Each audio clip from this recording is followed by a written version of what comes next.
안녕하십니까. 은행에서 30년 동안 근무한 경력이 있는 공인중개사 한남수TV입니다. 이번 강의는 저의 부동산 채널 198번째 강의입니다.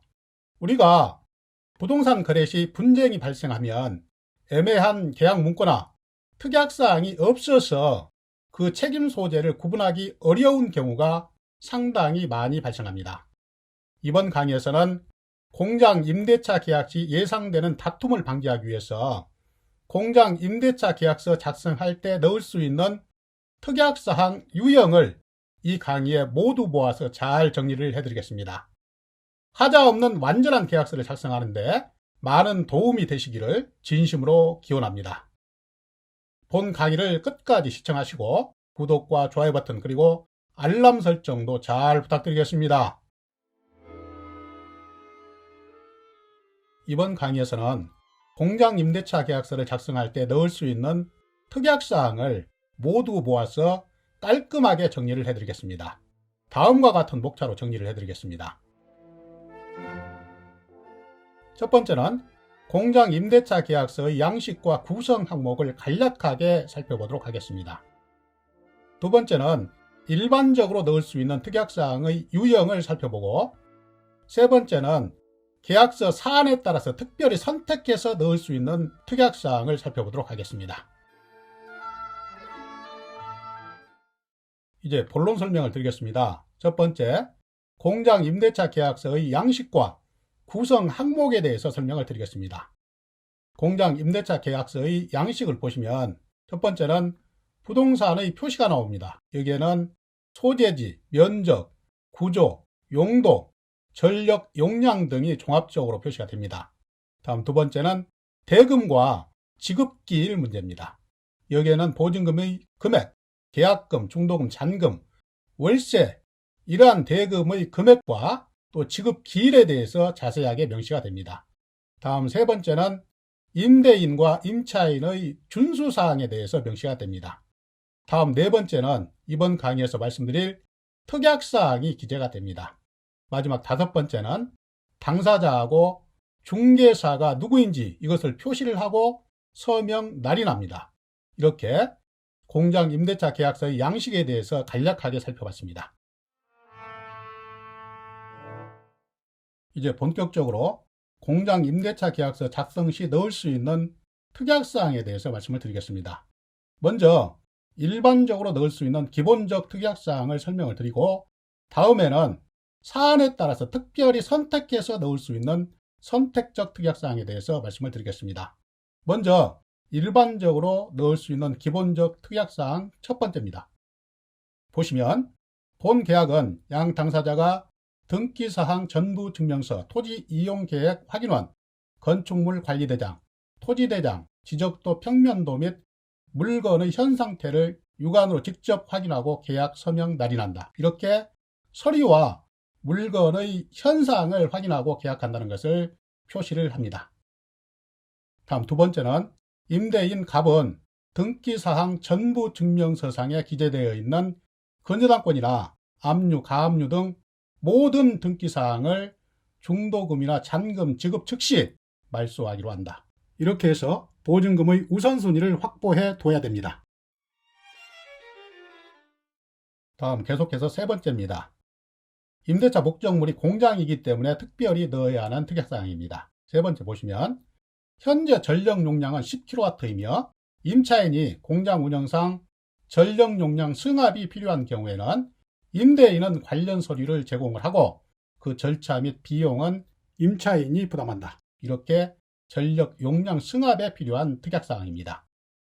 네 번째는 이 공장이 화장실이 없다든가 아니면 지하수가 없을 경우에 넣는 특약사항입니다. 임대인은 잔금 지급 시까지 간이 화장실 설치와 투공 작업으로 지하수를 임차인이 사용할 수 있도록 하여 주기로 한다. 이렇게 공장 물건에 화장실이나 지하수가 없을 때 넣을 수 있는 특약사항입니다. 다음은 다섯 번째로 본 임차물 사용 시 발생하는 민원사항이나 행정처분, 과태료 등은 임차인이 책임을 지기로 한다. 다음 여섯 번째는 월차임에 부가세가 포함되는지 또 세금계산서 발급 일자에 대해서 특약을 하고 있습니다.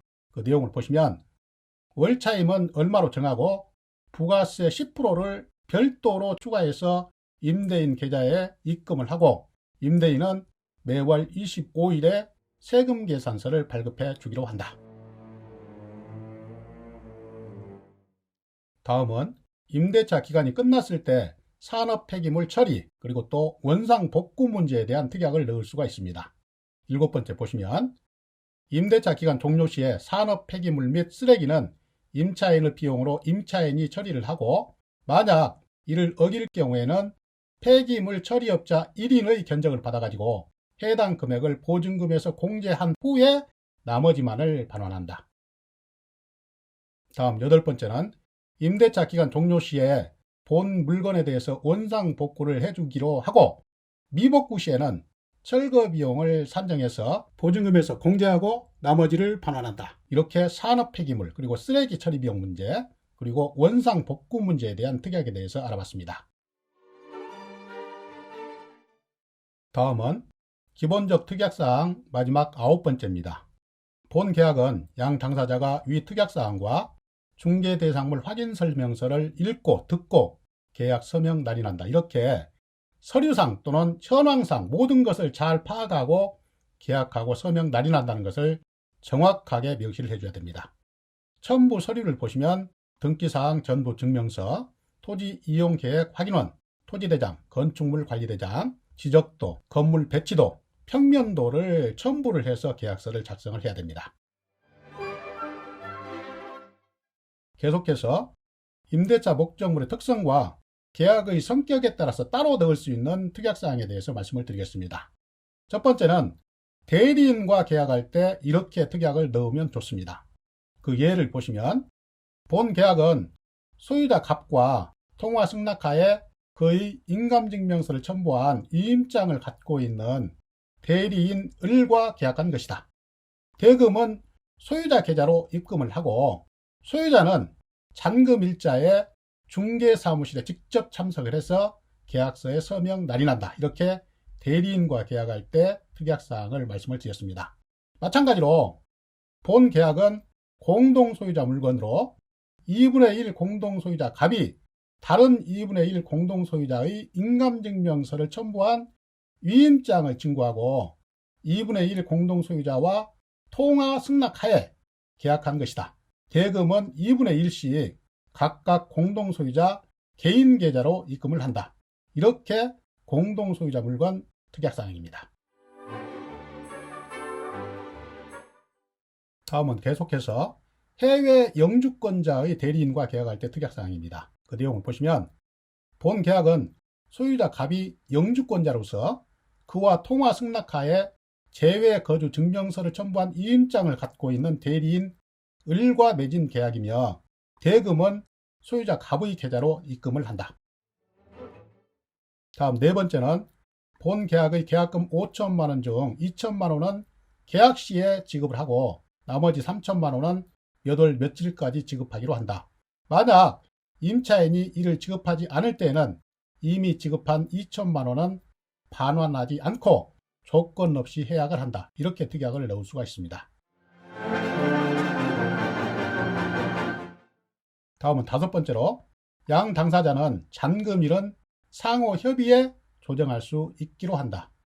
6번째, 본 계약 물건의 시설 등의 문제로 유치권 주장이 있다면 잔금일까지 임대인이 책임지고 해결을 해주기로 하고 이를 정리하지 않을 경우에는 계약금의 배액을 배상하고 계약을 해제하기로 한다.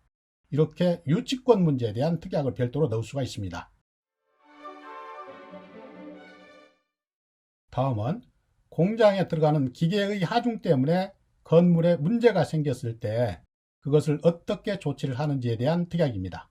7번째 보시면 본 임대차 계약에서 임차인은 공장 건물의 하중을 초과하는 기계 시설을 할 수 없다. 만약 기계의 하중이나 진동으로 본 건물에 하자가 발생하면 원상복구를 해주기로 한다. 다음 8번째 아주 중요한 특약입니다. 임대인은 임차인의 입주일 2일까지 임차인의 대항력 확보에 영향을 줄 수 있는 선순위 저당권 등을 설정할 수 없다. 이를 임대인이 위반할 경우에는 임차인은 임대차 계약을 해지할 수 있고 계약 금액의 배액에 해당되는 금액을 위약금으로 청구할 수 있다. 이렇게 임차인의 권리를 특약으로 명시를 하고 있습니다.